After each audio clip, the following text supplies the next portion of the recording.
Good morning, welcome back to ಕನ್ಸ್ ಲಾಗ್. Friends, ಇವತ್ತು ಫುಲ್ ಡೇ ಲಾಗ್ನ ನಿಮ್ಮ ಜೊತೆ ಶೇರ್ ಮಾಡೋಣ ಅಂತ ಹೇಳಿ ಈ ವಿಡಿಯೋ ಮಾಡ್ತಾಯಿದ್ದೀನಿ. ಸೊ ಇವತ್ತು ಗುರುವಾರ ಆಗಿದ್ದರಿಂದ ಬೆಳಿಗ್ಗೆ ಬೇಗನೆ ಎದ್ದು ಎಲ್ಲನೂ ಕ್ಲೀನ್ ಮಾಡಿ ರೆಡಿ ಮಾಡ್ಕೊಳ್ತಾ ಇದ್ದೀನಿ. ಸೊ ಏನಂದರೆ ನಮ್ಮದು ಗುರುವಾರ ವಾರ ಆಗಿರುತ್ತೆ. ಆಲ್ಮೋಸ್ಟ್ ಎಲ್ಲರೂ ಶುಕ್ರವಾರ ಇಲ್ಲ ಗುರುವಾರನೂ ಮಾಡ್ತಾರೆ ಕೆಲವೊಬ್ಬರು. ಸೊ ನಂಗೆ ಮೇಯ್ನ್ ಬಂದು ನಮ್ಮದು ಶ್ರೀ ಕಾಲಭೈರವೇಶ್ವರ ಆಗಿರೋದ್ರಿಂದ ಗುರುವಾರ ಮತ್ತು ಭಾನುವಾರ. ಸೊ ಭಾನುವಾರನೇ ಮೇಯ್ನು. ಆ್ಯಕ್ಚುಲಿ ಭಾನುವಾರ ಅಂತ ಅಂದರೆ ಸ್ವಲ್ಪ ಎಲ್ಲರೂ ಲೇಝಿ ಅಲ್ವಾ. ಸೊ ಹಾಗಾಗಿ ನಾನು ಮೇಯ್ನ್ ಗುರುವಾರ ಮಾಡ್ಕೊಳ್ತೀನಿ. ಸೊ ಎವ್ರಿಡೇ ಮಾಡ್ತೀವಿ, ಬಟ್ ಮೇಯ್ನ್ ಅಂತ ಹೇಳಿ ನಾನು ಗುರುವಾರನೇ ಪೂಜೆ ಮಾಡೋ ಅಂಥದ್ದು ಸರಿ ಅಂತ ಹೇಳಿ ಬೆಳಗ್ಗೆನೇ ಎದ್ದು ಎಲ್ಲ ಒರೆಸಿ ಗುಡಿಸಿ ಎಲ್ಲನೂ ರೆಡಿ ಮಾಡ್ಕೊಳ್ತಾ ಇದ್ದೆ. ಸೊ ಹಿಂದಿನ ದಿನವೇ ನಾನು ಮೇಲ್ಗಡೆ 3 ಪ್ಲೆಕ್ಸ್ ಆಗಿರೋದ್ರಿಂದ ನಮ್ಮದು ಮೇಲ್ಗಡೆ ಎಲ್ಲ ಹಿಂದಿನ ದಿನವೇ ಕ್ಲೀನ್ ಮಾಡ್ಕೊಂಬಿಡ್ತೀನಿ.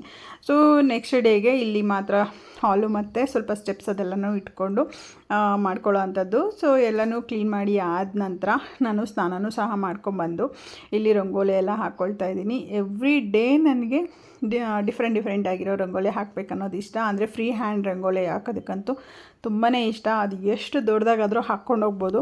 ಬಟ್ ಮನೆ ಮುಂದೆ ಇಷ್ಟೇ ಜಾಗ ಇರೋದ್ರಿಂದ ಎಷ್ಟಾಗುತ್ತೋ ಅಷ್ಟು ನೀಟಾಗಿ ಮಾಡ್ಕೊಳ್ಳೋದಕ್ಕೆ ಟ್ರೈ ಮಾಡ್ತೀನಿ. ಅದಾದ ನಂತರ ಪೂಜೆನೂ ಸಹ ಸಿಂಪಲ್ಲಾಗಿ ಮಾಡ್ಕೊಂಡಿದ್ದಾಯಿತು. ಟಿಫನ್ಗೆ ನಾನು ಚಿತ್ರಾನ್ನ, ಚಟ್ನಿ ಮತ್ತು ವಡೆ ಮಾಡಿದ್ದೆ. ಸೊ ಅದನ್ನು ಸಹ ತಿಂದ್ಕೊಂಡು ಒಂದು ಕಡೆ ಹೋಗೋಕ್ಕಿತ್ತು, ಅಲ್ಲಿ ಹೋಗಿ ಟೋಕನ್ನ ತೊಗೊಂಡು ಸೊ ಬಂದೆ. ಎವ್ರಿ ಡೇ ನಮ್ಮದು ರೋಟೀನ್ ಏನಿರುತ್ತೆ ಅದನ್ನು ಮಿಸ್ ಮಾಡಬಾರ್ದಲ್ವ. ಇನ್ ಕೇಸ್ ಮಿಸ್ ಆದರೆ ಅಂತ ಹೇಳಿಬಿಟ್ಟು ನಾನು ಮುಂಚೆನೇ ಇನ್ಫಾರ್ಮ್ ಮಾಡಿದ್ದೆ. ಇನ್ ಕೇಸ್ ಆದರೆ ಬರ್ತೀನಿ, ಇಲ್ಲ ಅನ್ನೋದಾದರೆ ಇಲ್ಲ ಅಂತ ಹೇಳಿ ಶಟಲ್ಗೆ. ಸೊ ಆಮೇಲೆ ನನಗೆ ಒಂದು ಟೋಕನ್ನ ತೊಗೊಂಡು ಟೈಮ್ ಇತ್ತು. ಸೊ ನಮಗೆ ಕೊಟ್ಟಿದ್ದು ಸ್ಲಾಟ್ಸ್ ಬೇರೆ ಇತ್ತಲ್ವ. ಸೊ ಹಾಗಾಗಿ ಶಟಲ್ನ ಆಡ್ಕೊಂಡು ಹೋಗೋಣ ಅಂತಲೇ ಅದೇ ಡ್ರೆಸ್ಸಲ್ಲಿ ರೆಡಿಯಾಗಿ ಇಲ್ಲೇ ಬಂದ್ವಿ. ಸೊ ನಾನು ನನ್ನ ಹಸ್ಬೆಂಡ್ ಇಬ್ಬರೂ ಬಂದ್ವಿ. ಏನಂದರೆ ಅದು ಏನೋ ಸಮ್ ಪ್ರಾಬ್ಲಮ್ ಆಗಿ ಹೋಗಿತ್ತು ಆಧಾರ್ ಕಾರ್ಡ್ದು. ಸೊ ಹಾಗಾಗಿ ಅದನ್ನು ಚೇಂಜ್ ಮಾಡಿಸೋದಕ್ಕೆ ಅಂತ ಹೇಳಿ ಟೋಕನ್ನ ತೊಗೊಂಡು ನಾನು ಇಲ್ಲಿ ಶಟಲ್ನ ಆಡಲಿಕ್ಕೆ ಬಂದೆ. ಸೊ ಶಟಲ್ನ ಆಡಿಕೊಂಡು ಮತ್ತೆ ನಾವು ಹೋಗಿ ಒಂದು ಹಾಫ್ ಆನ್ ಅವರ್ ವೆಯ್ಟ್ ಮಾಡಿದೆ. ಅದಾದ ನಂತರ 11 o'clock ಯಾರಿಗೋ ಒಂದು ಸ್ಲಾಟ್ ಇತ್ತು, ಅವ್ರು ಬಂದಿರಲಿಲ್ಲ. ಆ ಒಂದು ಸ್ಲಾಟಲ್ಲಿ ನಾನು ನನ್ನ ಒಂದು ಕೆಲಸನ ಮುಗಿಸ್ಕೊಂಡು ನಾನು ಮನೆಗೆ ಬಂದೆ. ಹಸ್ಬೆಂಡು ಕೆಲಸಕ್ಕೆ ಹೋದರು. ಸೊ ಫ್ರೆಂಡ್ಸ್, ಫೈನಲಿ ಆಧಾರ್ದೆಲ್ಲ ಮುಗಿಸ್ಕೊಂಡು ಪ್ರೊಸೆಸ್ ಏನಿತ್ತು ಅದನ್ನೆಲ್ಲ ಕಂಪ್ಲೀಟ್ ಮಾಡಿಕೊಂಡು ಜಸ್ಟ್ ಇವಾಗಷ್ಟೇ ಮನೆಗೆ ಬಂದೆ. ಇವಾಗ ಟಿಫನ್ ತಿನ್ನೋಣ ಅಂತ ಹೇಳ್ಬಿಟ್ಟು. ಟೈಮ್ ಎಷ್ಟಿದೆ ಗೊತ್ತಾ? 12:15 ಇದೆ. ಸೊ 12:15 ಇದೆ. ಏನಂದರೆ ನಿನ್ನೆ ಅಷ್ಟು ಹೋಗಿದ್ದೆ. ನಿನ್ನೆ ಹೋಗಿಬಿಟ್ಟು ಜಸ್ಟ್ ಅದನ್ನು ನನ್ನ ಹಸ್ಬೆಂಡೊಂದು ಆಧಾರಲ್ಲಿ ನೇಮ್ ಒಂದು ಸ್ಪೆಲ್ಲಿಂಗ್ ಮಿಸ್ಟೇಕ್ ಇತ್ತು. ಸರಿ, ಅದನ್ನು ಇದು ಮಾಡಬೇಕಿತ್ತು ಅಂತ ಹೋಗಿ ಕೇಳೋಕ್ಕೆ ಹೋದೆ. ಅದನ್ನು ಎಷ್ಟು ಗಂಟೆ ಗೊತ್ತಾ? 8:30ಗೆ ಕ್ಯೂ ಅಲ್ಲಿ ನಿಂತಿದ್ದಕ್ಕೆ 9 o'clockಗೆ ಟೋಕನ್ ಕೊಟ್ಟರು. ಅದನ್ನು ತೊಗೊಂಡು ಮತ್ತೆ ಅವ್ರು ಹೇಳಿದ ಟೈಮ್ಗೆ ಹೋದರೆ ಅವ್ರೇನು ಹೇಳ್ತಿದ್ದಾರೆ, ಸೊ ಇದು ಆಗಲ್ಲ, ನಿಮ್ಮ ಹಸ್ಬೆಂಡು ಬರಬೇಕು, ಇಲ್ಲಾಂದರೆ ನಿಮ್ಮದೇನು ಐಡೆಂಟಿ ಪ್ರೂಫ್ ಇದೆ ಅದನ್ನು ತೊಗೊಂಡ್ಬನ್ನಿ ಅಂತ ಹೇಳಿದ್ರು. ಸರಿ ಅಂತ ಹೇಳಿಬಿಟ್ಟು next day same as it is, ಅಂದರೆ ಇವತ್ತು ಬೆಳಿಗ್ಗೆನೇ ಎಲ್ಲ ಕೆಲಸ ಮುಗಿಸಿ ಹೋಗಿ ನಾನು 8:30ಗೇನೋ ಕ್ಯೂ ಅಲ್ಲಿ ನಿಂತೆ. ಸೊ 9:15ಗೆ ನನಗೆ ಟೋಕನ್ ಸಿಕ್ತು. ಸರಿ ಅಂತ ಹೇಳಿ ಅವರು ಟೈಮಿಂಗ್ಸ್ ಕೊಟ್ಟಿದ್ದು ಎಷ್ಟು ಗೊತ್ತಾ? 12:30. ಸೊ ನನ್ನ ಅದೃಷ್ಟ ಚೆನ್ನಾಗಿತ್ತು ಅನಿಸುತ್ತೆ. ಬೇಗನೆ ಹೋದೆ, ಒಂದು 11ಗೆ ಹೋದೆ. ಅಂದರೆ ನಾನು ಟೋಕನ್ ತೊಗೊಂಡ್ಬಿಟ್ಟು ಡೈರೆಕ್ಟ್ ಮನೆಗೆ ಬಂದಿಲ್ಲ, ಅಲ್ಲೇ ಶಟಲ್ ಹತ್ರ ಹೋಗಿಬಿಟ್ಟು ಅಲ್ಲಿ ಒಂದೆರಡು ಶಟಲ್ ಆಡಿಕೊಂಡು ಮತ್ತೆ ಅಗೇನ್ ನಾನು ಅದೇ ಆಫೀಸ್ ಹತ್ರ ಹೋದೆ. ಸೊ ಒಂದಿಬ್ಬರೇನೋ ಇದ್ರಲ್ವಾ, ಓಕೆ ನೋಡೋಣ, ಅವ್ರಿಗೆ ಹೇಳಿ ಟೈಮಲ್ಲಿ ಯಾರೂ ಬಂದಿಲ್ಲ ಅಂದರೆ ಮಾಡಿಸ್ಕೊಂಡು ಹೋಗ್ಬೇಡ ಅಂತ ಹೇಳಿಬಿಟ್ಟು ನಾನು ಮತ್ತು ನನ್ನ ಹಸ್ಬೆಂಡ್ ಇಬ್ಬರು ಹೋಗಿ ಒಂದು ಸ್ವಲ್ಪ ಹೊತ್ತು ಒಂದು ಹಾಫ್ ಆನ್ ಅವರ್ ಏನೋ ಕೂತ್ವಿ. ಸೊ ಬೇರೆಯವ್ರು ಯಾರೂ ಬಂದಿಲ್ಲ, ಅವ್ರಿಗೆ ಏನು ಟೈಮಿಂಗ್ಸ್ ಕೊಟ್ಟಿರ್ತಾರಲ್ವ ಆ ಟೈಮಿಂಗ್ಸಲ್ಲಿ ಯಾರೂ ಬಂದಿರಲಿಲ್ಲ. ಸರಿ ಅಂತ ಹೇಳ್ಬಿಟ್ಟು ನಾನು ಹೋಗಿ ಅದನ್ನು ಏನು ಪ್ರೊಸೆಸ್ ಇತ್ತು ಅದನ್ನೆಲ್ಲ ಮುಗಿಸ್ಕೊಂಡು ಜಸ್ಟ್ ಇವಾಗ ಬಂದೆ. ಸೊ ಬಂದು ಇವಾಗ ಟಿಫನ್ ತಿನ್ನೋಣ ಅಂತ ಹೇಳಿಬಿಟ್ಟು ತಿಂತಾಯಿದ್ದೀನಿ. ಸೊ ನೋಡೋಣ ಈ ಒಂದು ದಿನ ಎಲ್ಲ ಹೇಗೋಗುತ್ತೆ ಏನೋ ಅನ್ನೋದನ್ನು ನಿಮ್ಮ ಜೊತೆ ಶೇರ್ ಮಾಡ್ಕೊಳ್ತೀನಿ. ಸೊ ಬನ್ನಿ ಇವಾಗ ಫಸ್ಟು ಟಿಫನ್ ತಿಂದುಬಿಟ್ಟು ಅದಾದ ನಂತರ ಏನು ಎತ್ತ ನೋಡೋಣ, ಓಕೆನಾ? ಈಗಷ್ಟು ಟಿಫನ್ನ ತಿಂದು ಬಂದೆ. ಸೊ ಆಯಿತು, ಟಿಫನ್ ಎಲ್ಲ ಮಾಡಿ ಇವಾಗ ಪಾತ್ರೆಗಳಿದೆ ಸ್ವಲ್ಪ, ಅದನ್ನೆಲ್ಲ ಕ್ಲೀನ್ ಮಾಡಿಬಿಟ್ಟು ಮತ್ತೆ ಮೇಲ್ಗಡೆ ಹೋಗಿ ಟೆರೆಸಲ್ಲಿ ಸೊ ಏನು ಬಟ್ಟೆ ಎಲ್ಲ ಒಣಗಿಸಿದೆ. ಸೊ ಅದನ್ನೆಲ್ಲ ತೆಗೆದು ಫೋಲ್ಡ್ ಮಾಡಬೇಕು.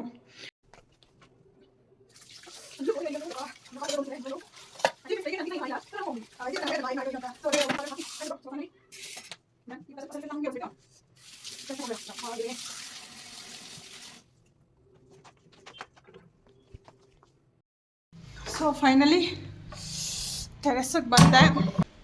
ಸೊ ಬಟ್ಟೆ ಎಲ್ಲ ಒಣಗಿಸಿರೋದಿದೆ, ಒಣಗೂ ಇದೆ. ಸೊ ಅದನ್ನೆಲ್ಲ ತೆಗೆದುಬಿಟ್ಟು ಮಡಚಿಬಿಡೋಣ. ಜೊತೆಗೆ ಸ್ವಲ್ಪ ಗಿಡಗಳಿಗೆಲ್ಲ ನೀರು ಹಾಕಬೇಕು. ಸೊ ಅದು ಕೆಲಸನೂ ಮಾಡ್ಕೊತೀನಿ.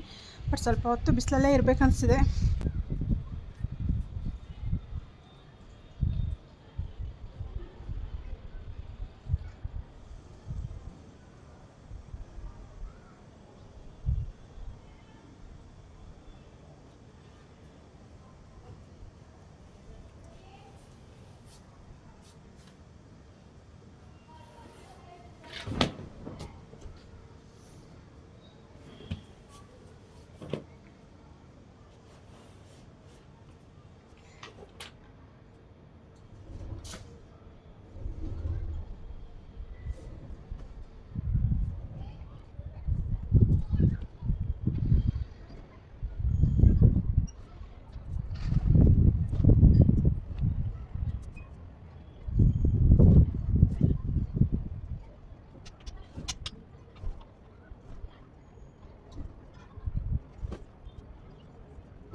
ಸೊ ಗೈಸ್, ನಂದೆಲ್ಲ ಕೆಲಸ ಮುಗಿಸ್ಕೊಂಡು ಮನೆಗೆ ಬಂದಾದಮೇಲೆ ಮತ್ತೆ ಮಕ್ಕಳನ್ನ ಕರ್ಕೊಂಬರೋಣ ಅಂತ ಹೇಳಿ ಸ್ಕೂಲ್ ಹತ್ರನೂ ಹೋಗಿದ್ದೆ.